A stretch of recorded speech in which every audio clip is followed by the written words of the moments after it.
Happy Rosh Hashanah to everyone celebrating today. We wish you a happy and sweet new year. Following the Labor Day weekend, we're here to give an update on COVID-19 and our next steps in fighting the Delta surge. But first, I wanted to take a moment to acknowledge that today marks 1 year since the devastating Lion's Head, Beachy Creek, Holiday Farm, and Alameda fires. The Labor Day 2020 fires destroyed homes and ravaged communities across the state, and together burned more than 1 million acres and thousands of homes. And unfortunately, we lost 9 Oregonians. This anniversary is traumatizing for so many Oregonians, especially with so much wildfire still on the landscape. I want to thank all the dedicated Oregonians, from the firefighters to local emergency managers to the Red Cross volunteers, and many more who helped fight these fires last year and now are focused on recovery. These folks, both paid and volunteer, put their lives on the line to keep us safe. We are incredibly grateful for their service. September also marks National Preparedness Month. I encourage all Oregonians to join me in honoring with action. Learn how you can prepare your family for wildfire and other emergencies. You can learn more at ready.gov. Moving to COVID, let me start with some promising news.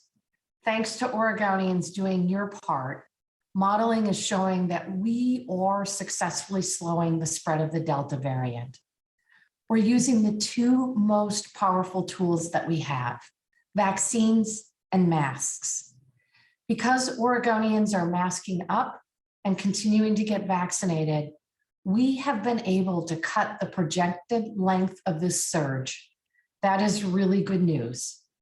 However, there's still some challenging times ahead, and we must remain vigilant. Every action you take impacts how this plays out. Dr. Sidelinger will share more, but let me take a moment to thank you all for stepping up. Every time you mask up, you're helping our doctors and nurses do their jobs. Every time you mask up, you're helping our kids return to school more safely.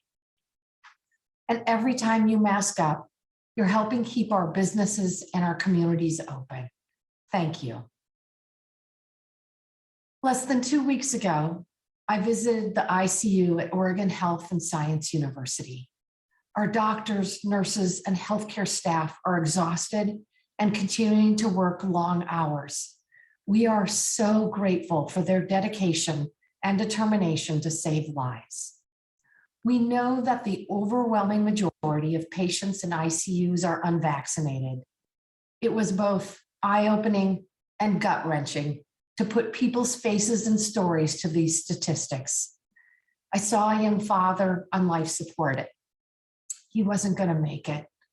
And a pregnant woman who didn't get vaccinated because she was concerned about the safety of the vaccines for expecting parents. It is heartbreaking to see Oregonians on ventilators when vaccines have made hospitalization from this disease largely preventable. It's also a harsh reminder of the human toll this pandemic continues to have. By now, you may know someone who's gotten COVID, or worse, lost someone you love to the virus. I'm so sorry for your loss. COVID-19 is still very dangerous and unpredictable for those who are not yet vaccinated. With the FDA's recent full approval of the Pfizer vaccine, we have further confirmation that vaccines are safe and effective. If you still have questions, reach out to your healthcare provider or visit covidvaccine.oregon.gov. or speak to a vaccinated friend or family member about your concerns. Please do not let misinformation or questions stop you from protecting yourself and your family. Before I hand it over to Director Gill, it's with mixed emotions that we are welcoming our kids back to school this year. I know many parents are excited for kids to return to the classroom full time, and at the same time, anxious about the Delta variant. Director Gill will give an update on how we're working to make sure we have the latest possible transition back to full-time in-person learning, and Dr. Braner will share some tips for parents and families. We all play a part in reducing community spread of this virus so our kiddos can have the best chance at a safe and normal school year. Please get vaccinated and wear a mask. Together, we can stop the Delta variant from spreading and keep our kids safe and learning in the classroom. With that, I'll turn it over to Director Gill to share more about back to school efforts in Oregon. Director Gill, the floor is yours. Thank you, Governor Brown. Now, our children are now beginning their third school year impacted by COVID-19. Like adults in Oregon, our kids have experienced a lot of change and a lot of emotion over the past several months. Some of our children have experienced the loss or suffering of a family member or a friend due to COVID-19. And all of our children have experienced some isolation from personal connection with their peers and trusted adults as they transitioned to school online at some point last year. And last spring, most experienced the anxiousness of a first day of in-person school that came months late and included many new protocols to keep everyone safe. The good news is that we proved schools can be in session, in person, and still mitigate the spread of COVID-19. This is possible because schools are controlled settings. They are a place where we are all used to following rules to help keep everyone safe and to help everyone get along together. Last year, schools layered safety protocols like face coverings, physical distancing, cohorts, symptom screening, hand washing, and added ventilation that created a protection for everyone in the school setting. Individuals with COVID-19 did show up in our schools. They were caught early and they rarely spread COVID-19 to anyone else in that setting. This year, we've set a clear North Star for our schools. It is a priority that our kids need and one that we have practiced and believe we can succeed in reaching. This year, we want all of our children to safely and reliably participate in school full-time, in person, every school day, all year long. Our children need this. Nearly all our children can learn better when they're taught in person by a talented teacher who can build a caring bond that leads to each child growing and learning beyond our expectations. Our kids also need social interaction. They need time with their friends and peers. This creates well-being and instills happiness. Many of our kids need the access to a solid breakfast and a warm lunch that's also offered at school. And many can benefit from the physical and mental health services available in our schools.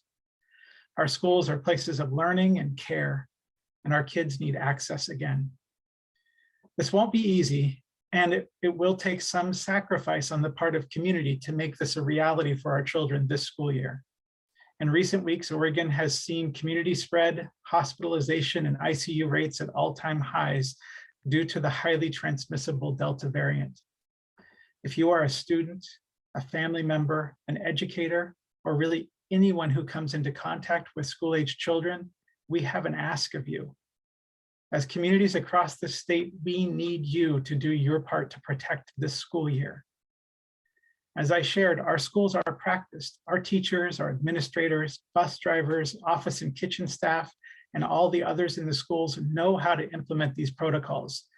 They are doing the work of heroes right now. Almost all the health and safety protocols a school will implement this year are in their hands. The state and our communities are placing our trust in local school leaders to consider physical distancing, ventilation, symptom screening, and so much more. You can see your school's plan on their website or at oregon.gov/readyschools. But our local school leaders need your cooperation and support so our kids can go to school and stay in school this year. COVID-19 is a real health threat. That is why there are a couple of universal requirements for the protocols that can keep our kids and their families and our staff and their families safe. We have statewide masking requirements.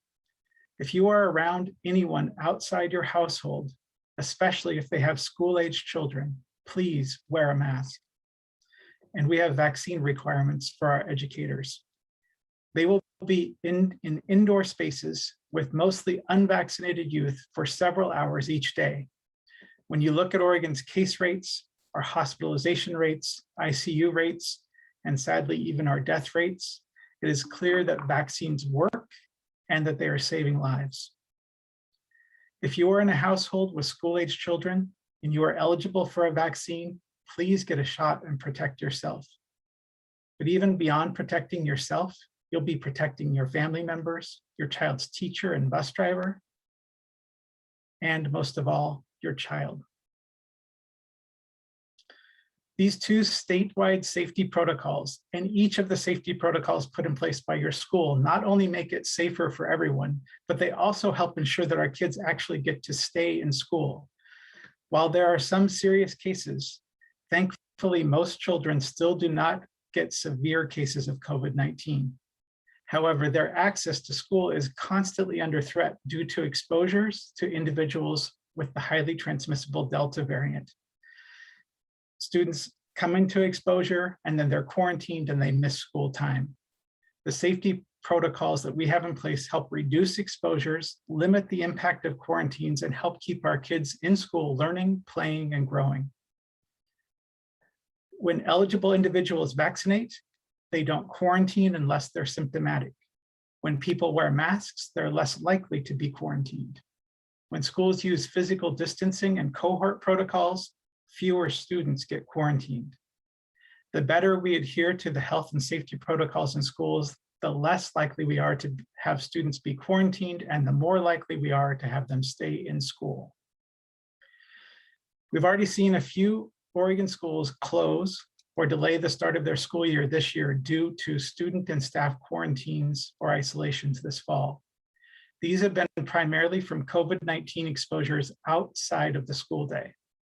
We all hold some responsibility for achieving this full-time in-person school year. The threat to losing school time or to moving back to online school is real, but I believe that we can do better than this. Because of the health and safety measures we have in place, our schools can be safe spaces for students and staff. We have proven it in the past, but we all have to take a part in making that statement true. The more we all do our part to limit COVID-19 spread in communities, the more we can protect our students in and out of school. Please make a small personal sacrifice to do what you can to make this school year a success. This means wearing a mask even when you don't want to, or getting vaccinated. These are small gives to support our children and Oregon's future. In fact, last week, we released 5 straightforward back-to-school tips for families with kids that are heading back to the classroom. They're simple. Make a plan to vaccinate all eligible household members. Wear a mask in public and in carpools. Limit your gatherings with other households and move any of those gatherings that you do have outside. And make a plan in case your child needs to miss school.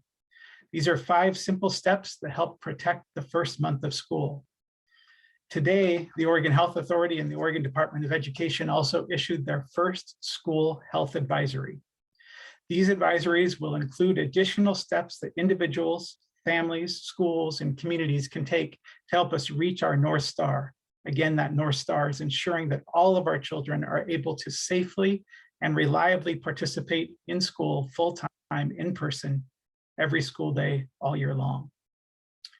These school health advisories may be regional or statewide, and they will change from time to time depending on COVID-19 conditions and what we learn about effective mitigation strategies. To maintain the continuity of instruction during the first month of school this school year, OHA and ODE are issuing the following 5 school health advisories. These are to remain in effect statewide from September 7th to October 1st. Unless we update them otherwise. 1, all eligible youth and adults who come into contact with school-age children should vaccinate to reduce the spread of COVID-19 in the school community. 2, families with school-age children and educators should limit gatherings and non-essential activities with people from other households to the extent that they can. And if you are visiting from people from other households, you should wear masks, maintain physical distancing, and keep your activities outdoors as much as possible. 3, to the extent possible, schools and other organizations in and around schools with youth should reduce extracurricular activities and consider holding such activities as meals, recess, PE classes, music, and choir outdoors to maximize physical distancing and ventilation. 4, schools should hold all of those great beginning of the school year family events like open houses, carnivals, teacher nights online. If they can't be held online, if they must be in person, the participants should wear masks, maintain physical distancing of at least 6 feet, and hold those events outside. Finally, number 5, families should check your school's website or ODE's Ready Schools Safe Learners website to review your school's safe return to in-person instruction plan. That way you will know what all the protocols at your school are. Finally, I want to share that we have significant plans for this school year beyond our health and safety protocols. We want to make sure that this school year is all about care and connection. Our kids need opportunities to rebuild relationships with their friends and peers and their teachers, school counselors, and other school staff. Our kids also need time to process this last 18 months. They need to know that they are welcome and cared about in our schools. Our Care and Connection program is all about reconnecting with kids and school staff and showing them that we believe in them and that their feelings matter. We have asked all of our schools to start the year with a Care and Connection week. We have supplied them with activities for the opening week of school and throughout the school year. You can learn more about the project at your child's school or at oregon.gov/readyschools. There you'll find out what schools are doing for your children, but also activities that you can do at home, including information about how you can talk to your kids about COVID-19. We are schools, so I can guarantee that there will be teaching and learning as well. It's what we do, it's what we live for.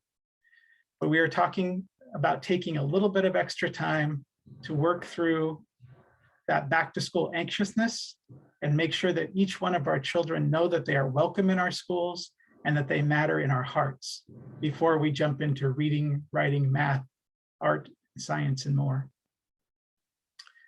Even as we push through some of the darkest days of the global pandemic in Oregon, this fall can be a time of renewal for all of us. We can all be a part of making a return to in-person learning a success. Please do what you can by wearing a mask, getting vaccinated, and keeping physical distance from those in other households. This is something you can do for a child that you know and love. You can make their school year a success. Thank you. Governor Brown. Thank you so much, Director Gill. I really appreciate your leadership. And with that, we're going to turn it over to Dr. Dean Sidelinger, our state epidemiologist. Thank you very much, Governor Brown, and thank you, Director Gill. I truly appreciate the partnership between ODE and OHA as we continue to work together to provide safe in-person instruction to all Oregon students this year. The Delta variant continues to ravage communities across Oregon. Our hospitals are scrambling to avoid being overtopped by record numbers of COVID-19 patients. Daily cases and hospitalizations associated with COVID-19 have been hovering at or near pandemic highs over the past several weeks. Our most recent COVID-19 weekly report tallied 16,252 new cases, the 8th consecutive weekly increase. That is 13 times higher than the reported cases for the week ending July 4th. But in some good news, the cases last week appear to be down slightly over the week prior. COVID-19 hospitalizations and intensive care unit admissions reached record highs last week before receding slightly. More good news. but those numbers remain alarmingly high. Our hospitals have reached the saturation point where health systems are not able to provide care to everyone arriving at their doors. That means fewer beds for anyone who experiences a medical incident, not just COVID-19, but because of other medical problems, like a heart attack or injuries from a car crash. Needed surgeries and procedures are being delayed. It is the crisis we all dread, one that we must do everything to avoid. An overwhelming majority of the patients with COVID-19 filling these critically needed beds are unvaccinated. I cannot say this more plainly. This is a crisis that is largely being driven by people who have not yet been vaccinated against COVID-19. Unlike during the earlier days of the pandemic, we now have access to safe and highly effective vaccines. I urge everyone who is eligible for vaccination to take advantage of this life-saving opportunity for yourself, for your families, and your communities.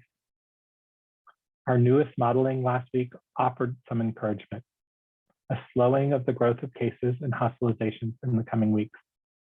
But that is conditioned upon more adult Oregonians getting vaccinated and taking other protective steps, such as wearing masks when in indoor public spaces, when we're outdoors amongst crowds, and reconsidering plans that put us or others at higher risk from getting COVID-19. The decisions we make over the next few weeks will determine whether we plunge deeper into the crisis of care or we reverse this rising tsunami. I recognize that the current COVID-19 outlook is a source of concern for parents of students returning to classrooms this fall. OHA has been working closely with the Oregon Department of Education to ensure that our schools remain well protected against COVID-19. We are confident that the safety protocols Director Gill has outlined will achieve the delicate balance of promoting the safety of students and staff and will minimize the risk of catching the virus in school and bringing it home. One of the most important tools that we have in our fight to contain the virus is the availability of COVID-19 testing for students and staff. Access to regular and reliable screening and testing can identify COVID-19 infections more quickly and help to slow transmission in K-12 settings. These include diagnostic testing for students or staff who display symptoms of COVID-19 or who may have been exposed to the virus while at school. This free testing can help diagnose infection early and shorten isolation periods. Weekly screening testing for unvaccinated K-12 staff. These tests are self-collected at home and are processed through a regional laboratory. Weekly screening testing of unvaccinated students through an opt-in program. Because COVID-19 vaccines are so incredibly effective in reducing the risk of infection, the CDC recommends screening only in unvaccinated individuals. Schools may choose to verify vaccination status, but it's not required. And all interested K-12 schools and students are welcome to enroll, regardless of vaccination status. I encourage every school to participate in these important testing programs. Schools must register for the 2021-2022 school year, even if they participated last year, and parents should encourage their children's schools to enroll. This is critical to accomplishing our shared objective of ensuring that schools can reliably hold in-person instruction every school day for all students, all year long. I want to conclude with a very special thank you to my public health colleagues and community partners who continue their hard work every day to help protect Oregonians from COVID-19, despite being physically and emotionally exhausted. We have been battling this virus for over a year and a half, combating misinformation, investigating cases, linking people to much needed services, vaccinated Oregonians, and so much more. Thank you. I extend my deepest gratitude to the healthcare workers who continue to provide quality care to Oregonians, all in the face of exhaustion, delaying needed care because of capacity, and in the face of immense losses that they do not have time to fully grieve. To all Oregonians who are ill, worried about sick loved ones, or grieving the loss of a loved one, my thoughts are with you. To everyone who has taken the time and effort to get the vaccine and now to wearing masks, thank you. all of you who are taking steps to protect yourself and those around you, I'm truly grateful. Thank you. Once again, Oregonians are rising to the challenge. To people who have not been vaccinated, please make a plan and get vaccinated. You could save your life or the life of a loved one. Thank you. And with that, I'd like to turn things over to Dr. Dana Braner. Good afternoon. My name is Dana Braner. I'm the physician-in-chief at OHSU Doernbecher Children's Hospital. For 32 years, I've cared for Oregon's sickest kids in Doernbecher's pediatric ICU. I've had the privilege of supporting Oregon families through their darkest hours and celebrating the incredible progress that their kids make throughout their healthcare journeys. It is my job, as well as my passion, to ensure the well-being of all children across our state. I am honored to speak with you today on behalf of Oregon's kids. The return to in-person school is essential, not only for our children's education, but for their physical and mental health as well. In 32 years, I have never seen a mental health crisis the likes of which I am seeing daily here. We need to combat that with all available resources, and in-person school is a very important one of those. As a pediatric physician, and also as a father, I understand the stress that this year's back-to-school season brings. As Governor Brown has stated many times before, the Delta variant has changed the game. After so many months of progress, Oregon is now engaged in a new battle, unlike anything we've seen before. Understandably, this may cause some parents to feel torn between their child's overall well-being and the risks of contracting COVID-19. While we know that severe illness in children with COVID-19 is unlikely, it is still possible that kids may transmit the virus to other vulnerable family or community members, and we are still learning about the longer-term aspects of COVID-19. This is why we must all, collectively, as a community, prioritize our kids' health and their social, emotional successes. We must all do our part to slow the spread of COVID and to give our schools and kids a chance. We know how to do this, and we have all of the tools we need to support a healthy system in the classroom and a healthy return. Getting vaccinated is the single best thing a person can do to prevent their own severe sickness and death and protect others from the virus, especially those not able yet to get a vaccine.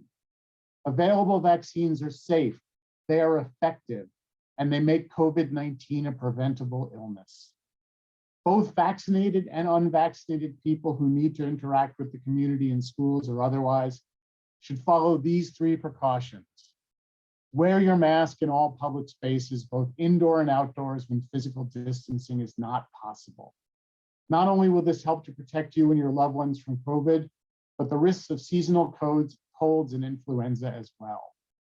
Limit gatherings if possible, and if you do gather, please do it outside if possible, and physically distance whenever possible.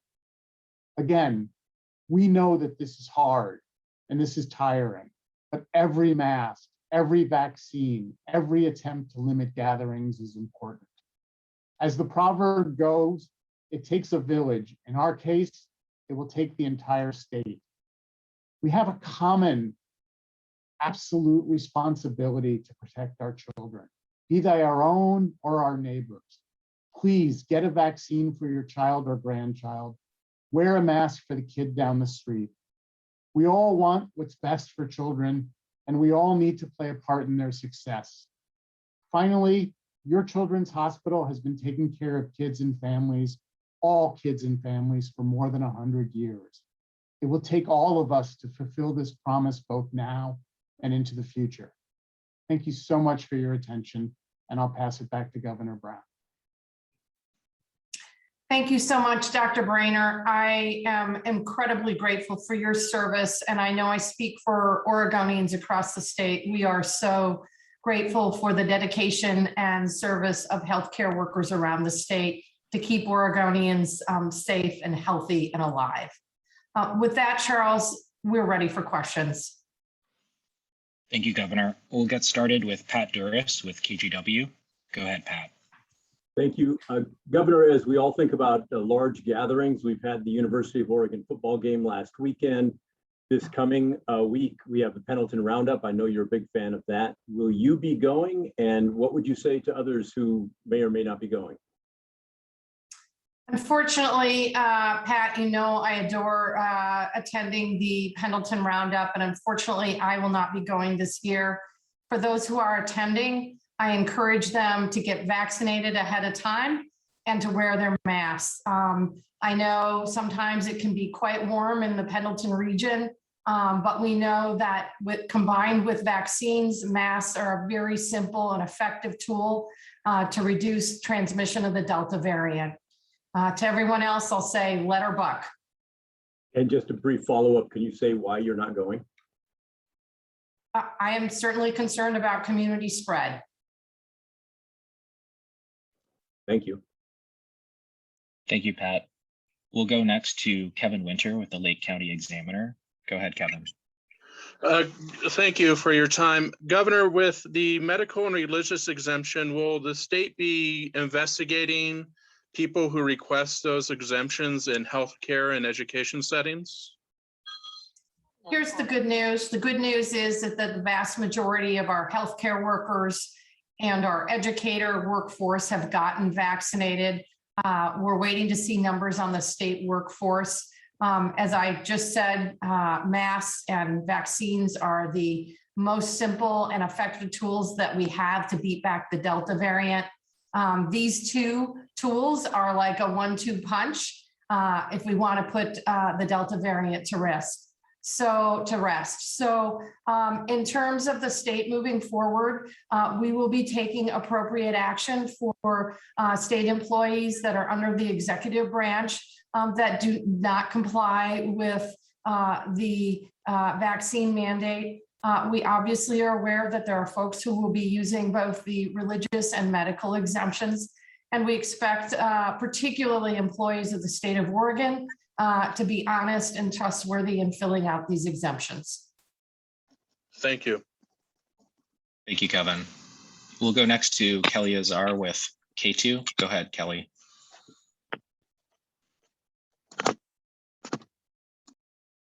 So much Kelly, for are you there? taking the time. Yes, hopefully you can hear me now.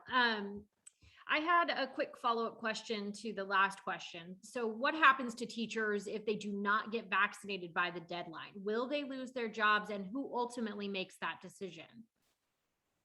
So the good news is that the majority of our educator workforce have gotten vaccinated, and I know many more that are working in our schools are working their way toward their full vaccination status. That's certainly up to local employers. Director Gill, would you like to respond further to that question, please? Thanks, Governor. I agree. So first of all, it's important to know that we have some of the highest vaccination rates among the community in Oregon within our school educator group already. So I think that that's important that the governor pointed that out. The responsibility to verify the vaccinations and to determine how employees are treated if they refuse to provide the vaccination proof or the one of the two exceptions is up to the individual employer. But it is true that those educators or volunteers cannot interact in the school environment without their vaccination. And then one quick follow-up, if you will. Director Gill, I think this is for you. You mentioned about students quarantining and teachers quarantining already and having to slow down the opening or even pause openings for schools. Is there a threshold of quarantining students, teachers, and staff that would shut down the school and force students back into that distance learning? Yeah, good question. So this will really be on a school by school basis. So this is a decision that's made with a local school district and their local public health authority, where they will take a look at the COVID-19 conditions within their community and specifically within the school. So they'll be determining whether there is actually spread transmission in the school site or if that's happening outside the school setting. And they can make a decision to go to some kind of remote instruction. This year, we are holding all of our school districts and charter schools to the instructional time requirements.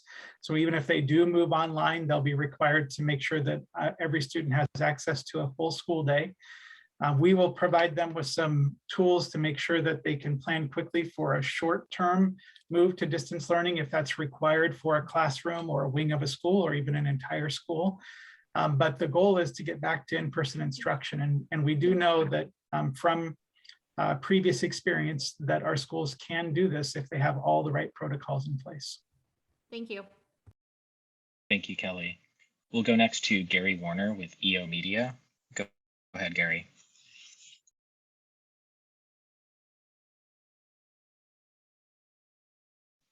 Gary, are you there? Yeah, can you hear me now? Yes, go ahead. Okay, great. The most recent report out of Marion County showed an 8.8% increase in infections. That comes after the state fair that was there. Are you concerned that you're going to see that level of increase in something like the Pendleton Round-Up, which is going to be an exponentially larger event? And the other problem with the fair was that several reports showed that even though there were rules about wearing masks, they were largely ignored by the majority of the people. What are you going to do going forward on the Pendleton Round-Up about those rules? So Gary, we know that these large events, whether it's the Oregon State Fair or the Pendleton Round-Up, have the potential to be super spreader events.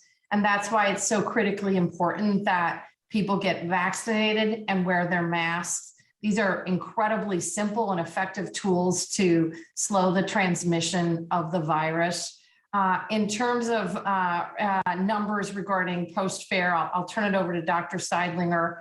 But we are taking an education first approach with Oregonians.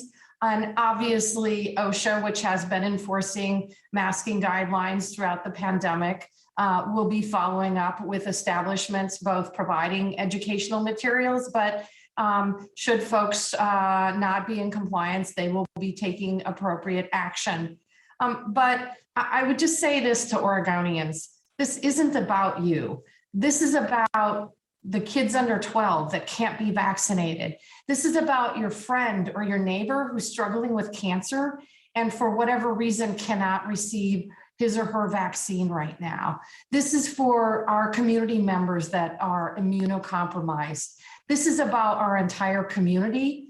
It's also about our healthcare workers that have been working day and night for weeks, for months now to keep Oregonians alive. And they need us. All of these people need us to be wearing our masks. Dr. Sidelinger. Thank you, Governor Brown. Thank you, Gary, for that question. I think, we will continue to work with Marion County and our other local public health jurisdictions to determine if large outbreaks are associated with events like the state fair. The increase in cases you mentioned in Marion County following the fair come at a time when cases were increasing across the state, including in Marion County.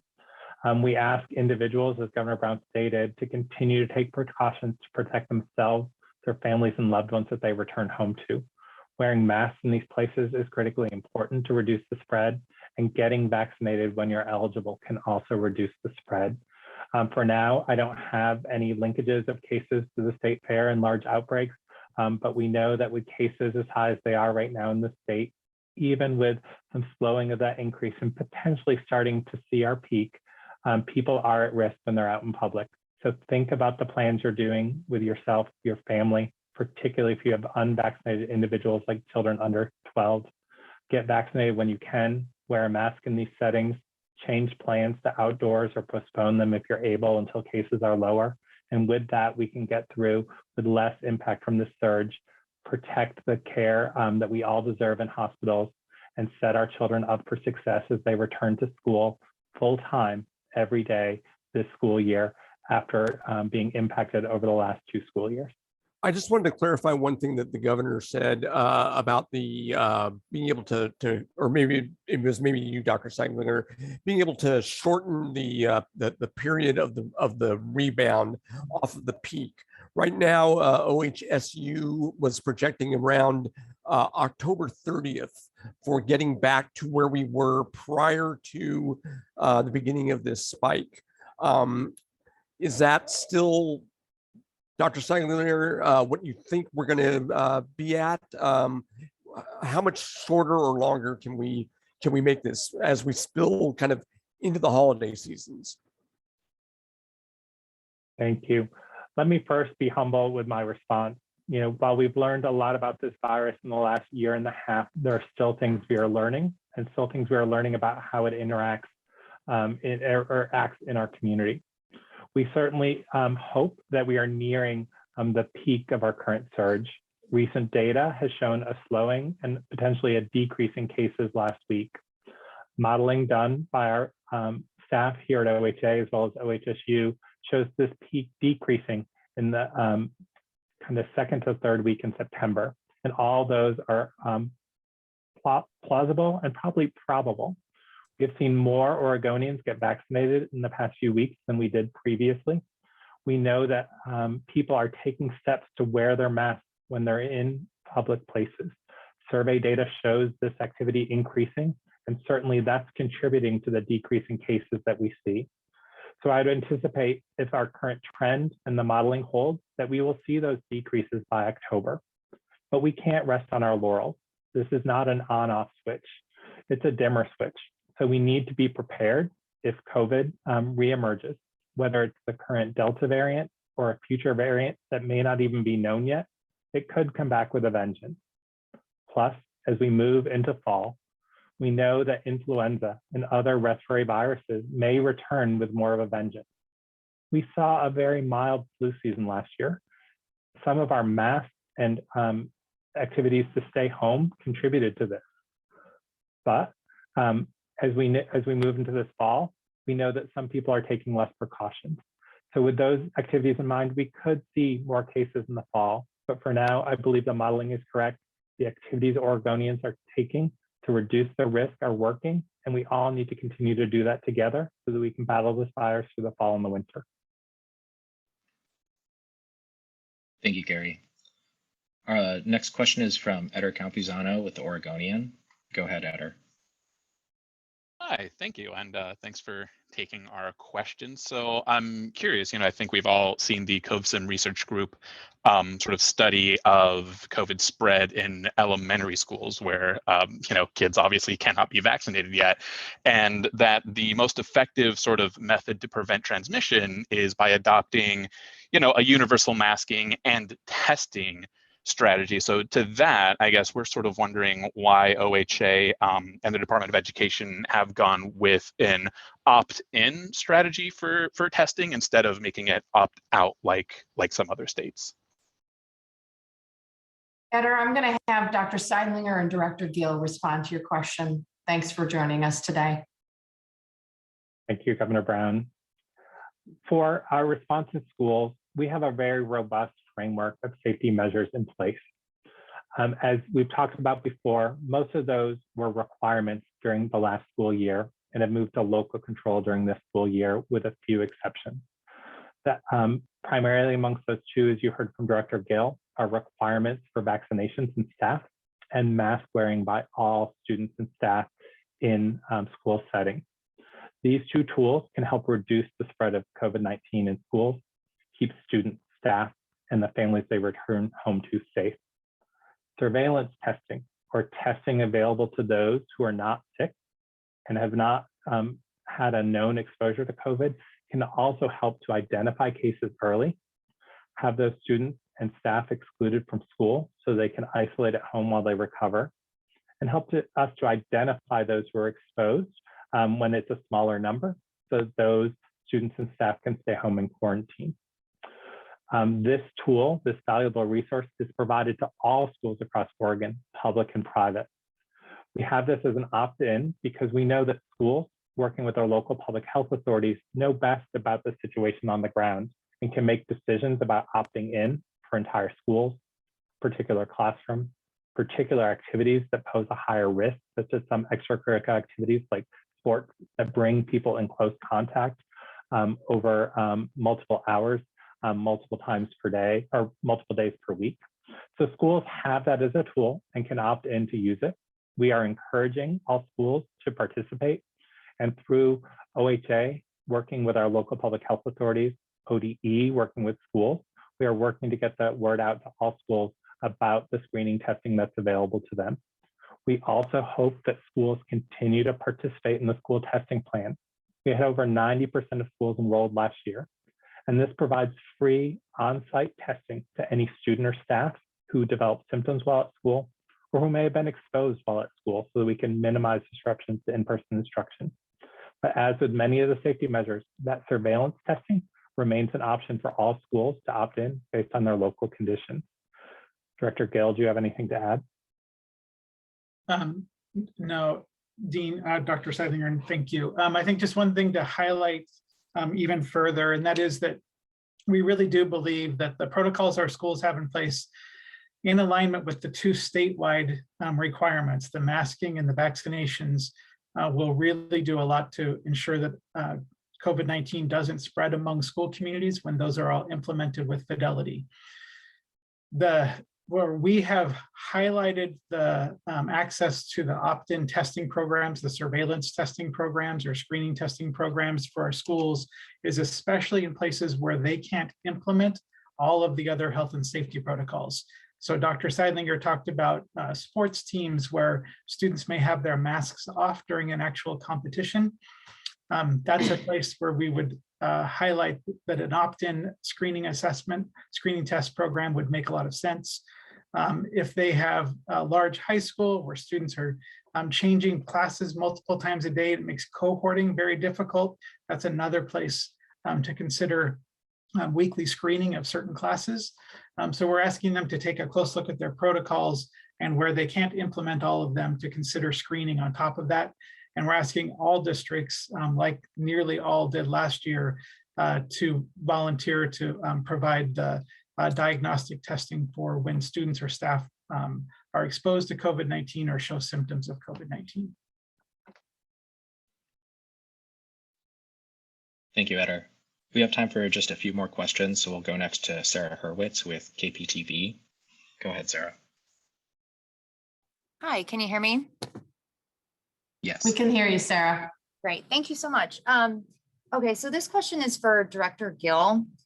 So you mentioned this in another question. You said that schools, if they have to move online, that ODE does have plans to ensure that students would have access to a full school day. We've heard from some parents though, so in certain situations now, we know that there are large groups of students who've already had to quarantine, stay home, say a full bus of kids, for example. But in these cases, parents say that there's no online instruction that's actually happening, that they're being kind of relied on to help teach their kids with these take-home packets.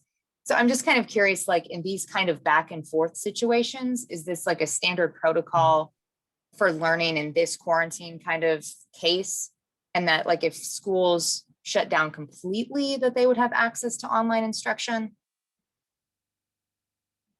Yeah, thanks for that question. So, the first thing we need to do is to try to minimize the number of students who are quarantined, so that more we can do to take a close look at contact tracing, make sure that we're only quarantining the students who are actually with masks on under 3 feet for 15 cumulative minutes or more, with those individuals, or without masks 6 feet, within 6 feet for 15 cumulative minutes or more. So we want to be more exacting about the contact tracing and quarantining whenever we can. That's the protocols that are directed by the local public health authority, not necessarily the school district. So that partnership needs to be strong and in place to help ensure our students have access to full-time in-person school. Then when students are quarantined, we have asked all districts to be able to provide ongoing instruction for those students. It does look different in different districts based on the technology, both that the families have at home and that the school district has to offer. So some school districts are placing those students into online learning programs that exist within the district. Others are treating it more like an absence that they would for a cold or a flu, and providing access to time with the teacher and packets like you talked about. And others actually have cameras in classrooms and allow the students to participate in the daily teaching in that class as much as they can, especially if they aren't ill. So it does look a little bit different from district to district, but each district is required to provide the full instructional hours for the school year for all students. Thank you. And if I could, I just have one unrelated question. So this is for OHA. I see that OHA has been kind of promoting this antibody treatment. And I'm curious, it says, you know, if you've tested positive for COVID or if you've been exposed to someone with COVID, that an antibody treatment is something that is suggested as a possibility that could be a good way of protecting yourself. So I just wanted to get a sense of kind of the messaging here and like how important is this in this whole process? What would you say to folks about this antibody treatment? Thank you. Sarah, I'm going to turn that over to Dr. Sidelinger. Thank you. So monoclonal antibodies are an effective treatment that we have available for COVID-19. What we know that in people, if given this treatment early in the course of their disease, it can prevent more serious disease and can also be used in some of those who are most vulnerable, who have a known exposure to prevent the disease. Monoclonal antibodies are not an easy treatment. It requires trained healthcare professionals to deliver the treatment as a shot and to observe the individuals to make sure there are no adverse events. So we work tirelessly to get this treatment available in different healthcare settings so that it can be delivered to folks to prevent more serious disease. But as we've stated before, we know our healthcare partners are juggling the highest number of COVID cases that they've had since the beginning of this pandemic. And so they're also the partners we rely on to deliver the monoclonal antibodies. So they may not be as widely available as we'd like, but this is an effective treatment for those who are exposed or for those who've just started their symptoms to prevent more serious disease. But even more effective is preventing disease in the first place.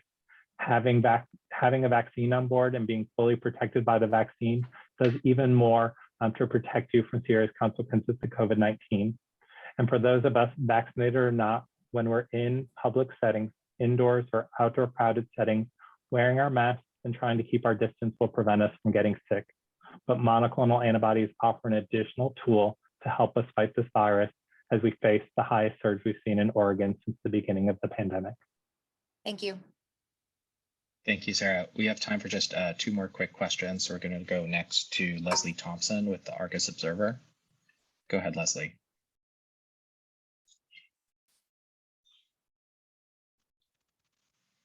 Leslie, are you there?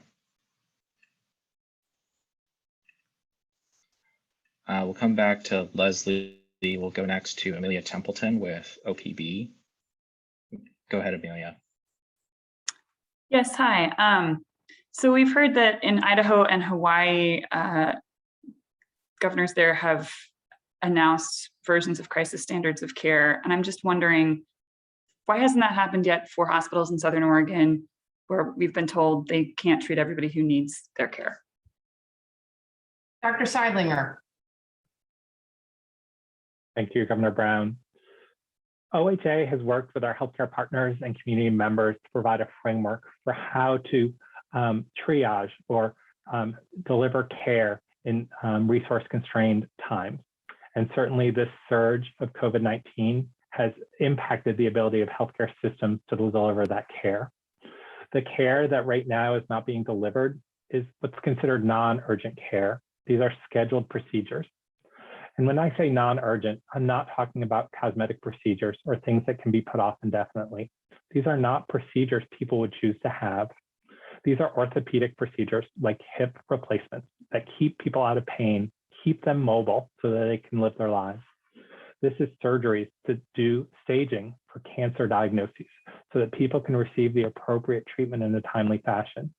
These are truly critical procedures, surgeries for people who need it, and they are being delayed. Our healthcare partners are doing everything to serve the people that are in front of them. We know that patients are spending longer periods in the emergency department as they wait for beds to be available. They're being cared for by skilled professionals in the healthcare setting, augmented by staffing from our National Guard to do some non-clinical behaviors, contracted staff that are coming in to help hospitals who are hardest hit, and staffing that has come in through our FEMA partners and our federal partners. This is not providing care in the location where hospitals would expect to do it. Hospitals are rising day in and day out, having dedicated staff who are providing this care in non-traditional locations, hallways, conference rooms, and other places where they can find care. But we need this surge to decrease so that they can continue to provide the highest level of care to everyone, even those who have non-urgent needs, because that is the care that's suffering. We hope that they will follow the framework for triaging care and serving people in the most appropriate fashion based on the framework that's posted. And we hear from our hospitals that they're doing that. Have you taken any steps to limit the civil liability of doctors, nurses, and hospitals that are caring for people in hallways and other spaces that aren't traditionally used for critical care? I think our hospital providers are doing the best they can with the resources they have. Staffing has increased with these resources from our federal partners, staffing contracts, and have been augmented by the National Guard. Staffing ratios have also been adjusted based on the needs of the patients in these settings, and our healthcare partners have the ability to do some of this on their own. Certainly no one, OHA, our hospital partners, or the people they care for want to see a lower standard of care. And we know that our hospitals and healthcare systems are providing the highest level of care that they can. They're just providing it at a cadence that is unsustainable over the long term. Our nurses, respiratory therapists, physicians, and other healthcare professionals are tired. They have been Dr. Sidelinger, fighting I'm this sorry to virus interrupt, for a year but and a half. the question was about the legal liability issue and whether, for example, we know in Hawaii that has now happened. Has anything been done specifically to limit the legal liability of hospitals and nurses under the current circumstances? There is no action that is currently being taken at the statewide level. And I would encourage you to talk to healthcare systems about actions they're taking to care for their patients in the highest way possible. Thank you, Amelia. We're just a little bit over time, but I'm going to try one more time with the Argus Observer. Leslie, are you there? I am here. Can you hear me? Yes, go ahead. Yes. Oh, thank you. Will people in worker class groups that are mandated to get vaccines who do not meet exemptions for medical or religious reasons be eligible for unemployment if they get terminated from their positions? Thanks, Leslie. I suspect that will be done on a case-by-case basis, and it certainly depends on the particular circumstances with the employer. But my understanding is, generally speaking, they will not be eligible for unemployment benefits. Thank you. Do we have Thank you, time for Leslie. just one? I'm sorry, we're over time, Leslie, so we're going to have to wrap. Thank you. Thank you. Thank you. Thank you so much. Please stay safe out there. If you haven't gotten vaccinated, please make a plan to do so. Please wear your masks when out in public or in a public building.